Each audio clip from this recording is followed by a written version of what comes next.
اگر آپ چائنا کی خبروں کو فالو کر رہے ہیں تو آج کل چائنا سے اٹھنے والے کرونا وائرس کی وجہ سے ہونے والی تباہی کی خبریں ہیڈ لائنز بنی ہوئی ہیں، اور صرف اتنے مختصر سے وقت میں چائنا میں تقریباً 8,000 لوگ اس کرونا وائرس کی وجہ سے ہاسپٹلائز ہو چکے ہیں اور 172 لوگ اپنی جان کی بازی ہار چکے ہیں۔ اب اس وائرس کا مسئلہ یہ ہے کہ یہ ایک بندے سے دوسرے بندے میں پھیلتا ہے، اور چائنا میں جو ڈاکٹر کرونا وائرس سے انفیکٹڈ لوگوں کا علاج کر رہے تھے ان میں سے بھی کچھ ڈاکٹر اس وائرس کی لپیٹ میں آئے ہیں اور اس وقت وہ خود بھی زیر علاج ہیں۔ اور سب سے بڑھ کر یہ کہ ایسی رپورٹس بھی آ چکی ہیں جن میں یہ بتایا گیا ہے کہ یہ وائرس مین میڈ ہے اور اسے جان بوجھ کر کریٹ کیا گیا ہے تاکہ زیادہ سے زیادہ تباہی مچائی جا سکے، جس کے بارے میں ہم تھوڑی دیر میں بات کرتے ہیں، لیکن پہلے اس وائرس کے بارے میں مزید جانتے ہیں۔ اب یہ وائرس چائنا کے شہر ووہان سے اٹھا ہے اور اسے 2019 NCOV کا نام دیا گیا ہے، اور آج سے چند دن پہلے تک اس وائرس کا کوئی نام تک نہیں تھا، کیونکہ یہ ایک ایسا وائرس ہے جس کے بارے میں آج سے پہلے کبھی بھی سنا نہیں گیا۔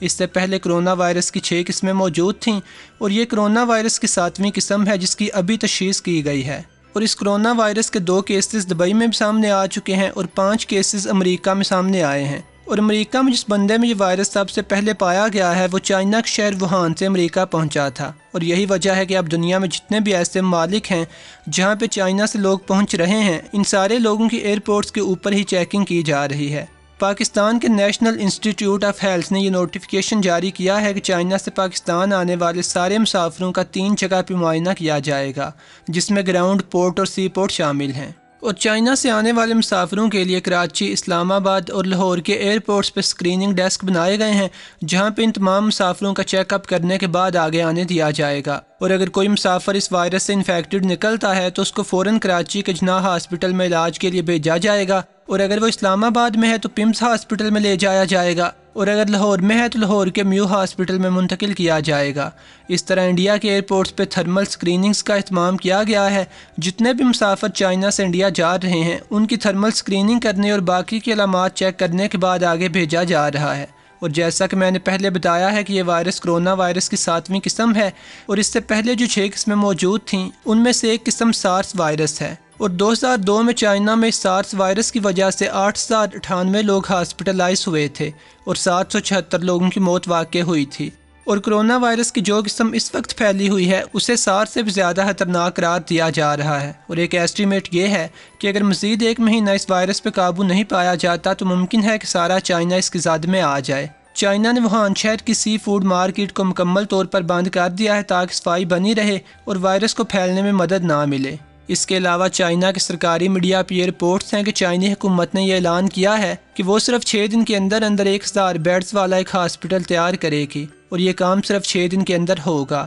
اور اس ہاسپٹل پہ کام بھی شروع کیا جا چکا ہے جس کی ویڈیوز بھی میڈیا پہ پوسٹ کی گئی ہیں، اور 3 فروری تک یہ ہاسپٹل تیار ہو جائے گا۔ اور یہ ویسا ہی ہاسپٹل ہوگا جو 2002 میں سارس وائرس کے پھیلنے پہ چائنا نے بیجنگ شہر کے اندر 7 دن میں تیار کیا تھا، اور یہ والا ہاسپٹل پری فیبریکیٹڈ بلڈنگ سے بنایا جائے گا۔ چائنیز حکومت کا کہنا ہے کہ چائنا کے پاس پہلے سے ہی ہر طرح کی بلڈنگز کو جلد سے جلد تیار کرنے کے ریکارڈز موجود ہیں، اور جہاں تک اس ہاسپٹل کی بات ہے تو اس ہاسپٹل کو صرف 6 دن میں مکمل کرنے کے لیے بیرونی ممالک سے بلائے گئے انجینئرز بھی کام پر لگے ہوئے ہیں۔ 2002 میں سارس وائرس پہ قابو پانے کے لیے چائنا نے جو ہاسپٹل 7 دن میں تیار کیا تھا وہ ابھی تک ایک ورلڈ ریکارڈ ہے۔ اس ہاسپٹل کو صرف 7 دن میں تیار کرنے کے لیے ٹوٹل 4,000 لوگ کام پر لگائے گئے تھے، اور اس ہاسپٹل میں X ray rooms, CT scan, ICU labs اور ہر طرح کی سہولتیں موجود تھیں جن کا بندوبست صرف 7 دن کے اندر کیا گیا تھا۔ اس کے علاوہ بھی چائنا نے کرونا وائرس پہ قابو پانے کے لیے کئی قدم اٹھائے ہیں، جیسے ووہان شہر کو مکمل طور پر بند کر دیا گیا ہے اور وہاں کی فلائٹس اور ٹرین سروس بھی روک دی گئی ہے۔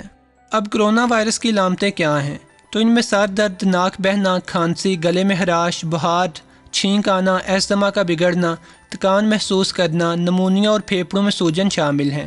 اب یہ بھی کہا گیا ہے کہ شاید یہ علامتیں ایسے لگیں کہ جیسے ٹھنڈ لگنے کی وجہ سے ہیں، لیکن اگر یہ علامتیں وائرس کی وجہ سے ہوں تو بہت کم وقت میں بندے کی جان بھی لے سکتی ہیں۔ نوٹنگم یونیورسٹی کے ایک وائرالوجسٹ پروفیسر جوناتھن بال کے مطابق یہ بالکل ہی ایک نئی قسم کا وائرس ہے اور چانسز ہیں کہ جانوروں سے انسانوں میں پھیلا ہو۔ پروفیسر کا یہ بھی کہنا تھا کہ چائنا کے لوگ باقی ممالک کی نسبت جانوروں سے پھیلنے والی بیماریوں کی زد میں جلدی آ جاتے ہیں، اور جب یہ وائرس پھیلا تھا یعنی دسمبر کے آخر میں جب اس کے کیسز سامنے آئے تھے تو گمان یہ تھا کہ اس وائرس کے اثرات بالکل تھوڑے سے ہوں گے، لیکن اس کے بعد ابھی تک سینکڑوں مزید کیسز سامنے آ چکے ہیں، اور یہ بھی خیال ہے کہ جو لوگ اس عرصے میں چائنا سے دوسرے ممالک میں سفر کرتے رہے ہیں ان کی وجہ سے لاکھوں کی تعداد میں یہ وائرس دوسرے ممالک میں منتقل ہو چکا ہو۔ تھائی لینڈ اور شمالی کوریا میں بھی اس کے کیسز سامنے آ چکے ہیں۔ جن ممالک میں کرونا وائرس کے کیسز سامنے آئے ہیں ان کی لسٹ آپ کے سامنے ہے، تاہم جتنی بھی اموات واقع ہوئی ہیں وہ چائنا کے اندر ہوئی ہیں، اور چائنا سے باہر ابھی تک کرونا وائرس کی وجہ سے کوئی موت واقع نہیں ہوئی ہے۔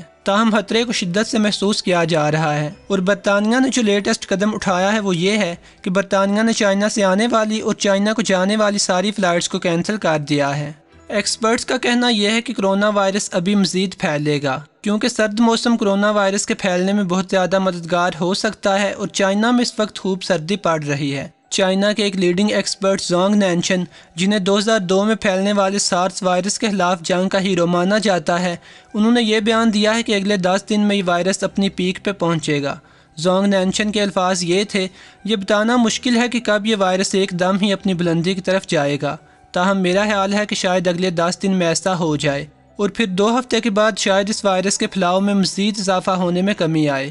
اب کیا یہ وائرس مین میڈ ہے اور واقعی جان بوجھ کے پھیلایا گیا ہے؟ تو اس کے بارے میں جو اطلاع ہے وہ یہ ہے کہ یہ وائرس مین میڈ ہے، اور اسے ووہان انسٹیٹیوٹ آف وائرالوجی میں تیار کیا گیا ہے، اور وہاں سے یہ وائرس لیک ہوا ہے جو اب آگے انسانوں میں پھیل رہا ہے۔ اس سے پہلے 2002 میں جو سارس وائرس پھیلا تھا وہ بھی بیجنگ کے ایک وائرالوجی انسٹیٹیوٹ سے لیک ہوا تھا۔ سب سے پہلے انسٹیٹیوٹ میں کام کرنے والے 2 ورکرز انفیکٹڈ ہوئے تھے، اور اس کے بعد یہ وائرس باقی لوگوں میں پھیلا تھا۔ ٹوٹل تقریباً 8000 لوگوں میں پھیلا تھا، اور 776 لوگوں کی موت واقع ہوئی تھی، اور چائنی حکومت نے اس انسٹیٹیوٹ میں کام کرنے والے 5 آفیشلز کو باقاعدہ سزا بھی دی تھی۔ لیکن سارس وائرس کے بارے میں پہلا گمان یہ تھا کہ یہ بلیوں کی وجہ سے پھیلا ہے، اور اب جو کرونا وائرس پھیلا ہے اس کے بارے میں پہلے اطلاع یہ تھی کہ یہ سی فوڈ یعنی مچھلیوں وغیرہ کی وجہ سے پھیلا ہے۔ اگرچہ ووہان کی سی فوڈ مارکیٹ بند کر دی گئی ہے، لیکن ابھی تک ایسا کچھ بھی ثابت نہیں ہوا ہے کہ جس سے پتہ چلے کہ یہ وائرس سی فوڈ کی وجہ سے پھیلا ہے۔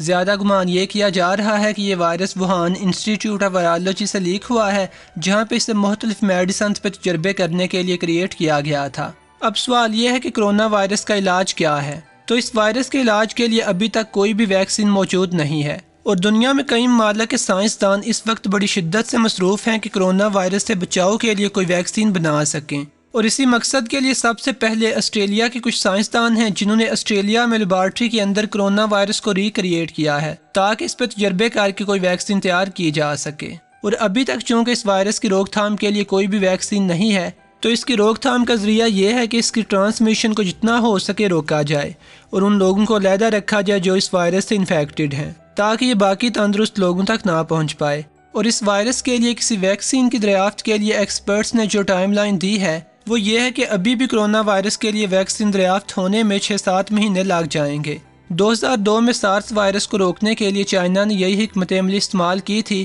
کہ جو انفیکٹڈ پیپل ہیں ان کو علیحدہ اور آئسولیٹ کر دیا جائے، اور اس حکمت عملی نے کافی حد تک کام بھی کیا تھا۔ لیکن اس کے باوجود سارس وائرس کے کیسز ٹوٹل 30 ممالک میں سامنے آئے تھے، اور اس کرونا وائرس کو روکنے کے لیے بھی یہی حکمت عملی استعمال کی جا رہی ہے کہ انفیکٹڈ لوگوں کو علیحدہ رکھا جا رہا ہے، ان کے لیے علیحدہ ہاسپٹل کی تیاری جاری ہے، اور جن علاقوں میں اس وائرس کے کیسز زیادہ ہیں انہیں سیل کیا گیا ہے۔ لیکن پھر بھی اس وائرس کو روکنے کے لیے اتنا کافی نہیں ہوگا، کیونکہ یہ وائرس ابھی سے سارس وائرس کی نسبت کہیں زیادہ پھیل چکا ہے، اور چائنا میں جو لوگ اس وائرس سے انفیکٹڈ ہیں اور ہاسپٹلائز ہیں ان کی فیملیز اور دفتر وغیرہ کے لوگوں کو بھی بلا کے ان کے چیک اپس کیے جا رہے ہیں، کیونکہ یہ وائرس ایک بندے سے دوسرے بندے میں پھیلنے کی صلاحیت رکھتا ہے، اور ان لوگوں کو چیک کرنے کے بعد بھی انہیں باقاعدہ مانیٹر کیا جا رہا ہے کہ کہیں یہ لوگ بعد میں اس وائرس کی علامات ظاہر نہ کریں، اور اگر بعد میں یہ لوگ وائرس سے انفیکٹڈ نکلتے ہیں تو اس سے یہ یقین اور پختہ ہو جائے گا کہ واقعی یہ وائرس ایک بندے سے دوسرے بندے میں پھیلنے کی صلاحیت رکھتا ہے۔ اب کرونا وائرس کوئی نیا وائرس نہیں ہے، یہ سب سے پہلے 1960 میں دریافت ہوا تھا، اور اس کی 6 قسمیں پہلے سے موجود تھیں، اور یہ 7ویں قسم ہے جو اب دریافت ہوئی ہے، اور اسے 2019 NCOV کا نام دیا گیا ہے۔ یہ کرونا وائرس سب سے پہلے کہاں سے آیا تھا اس کے بارے میں کچھ پتہ نہیں ہے، تاہم اس کا نام کرونا وائرس اس لیے رکھا گیا ہے کہ یہ کراؤن جیسی شیپ کا دکھتا ہے، اور یہ وائرس انسانوں اور جانوروں دونوں کو متاثر کرنے کی صلاحیت رکھتا ہے، اور یہ وائرس بھی بالکل دوسرے عام وائرسز کی طرح پھیلتا ہے، جیسے کھانسی کی وجہ سے، انفیکٹڈ بندے کے ہاتھ یا فیس کو چھونے سے، یا پھر انفیکٹڈ بندے کی چیزوں کو چھونے سے، حتیٰ کہ اس ڈور ناب کو چھونے سے بھی پھیل سکتا ہے جس کو انفیکٹڈ بندے نے ہاتھ لگایا ہو۔ پاکستان میں ابھی تک اس وائرس کی وجہ سے ایک کیس بھی سامنے نہیں آیا ہے، تاہم 4 پاکستانی اسٹوڈنٹس جو چائنا میں پڑھنے گئے ہوئے ہیں ان میں یہ وائرس پازیٹیو ٹیسٹ ہوا ہے، اور جن اسٹوڈنٹس میں یہ وائرس ڈیٹیکٹ ہوا ہے وہ چائنا کے شہر ووہان میں پڑھتے تھے۔ امید ہے کہ یہ ویڈیو آپ لوگوں کو پسند آئی ہوگی۔ عموماً میں اس طرح کی ویڈیوز بناتا نہیں ہوں، اور یہ ویڈیو بنانے سے پہلے میں نے یوٹیوب پہ سرچ کیا تھا کہ کرونا وائرس کے بارے میں کوئی اچھی ویڈیو مل جائے، لیکن کوئی ایک بھی ویڈیو نہیں تھی، تو اس لیے میں نے آج ہی یہ ویڈیو بنائی ہے۔ اگر آپ اس چینل پر آج پہلی دفعہ آئے ہیں تو مزید ویڈیوز دیکھنے کے لیے چینل کو سبسکرائب کر لیں۔ خدا حافظ۔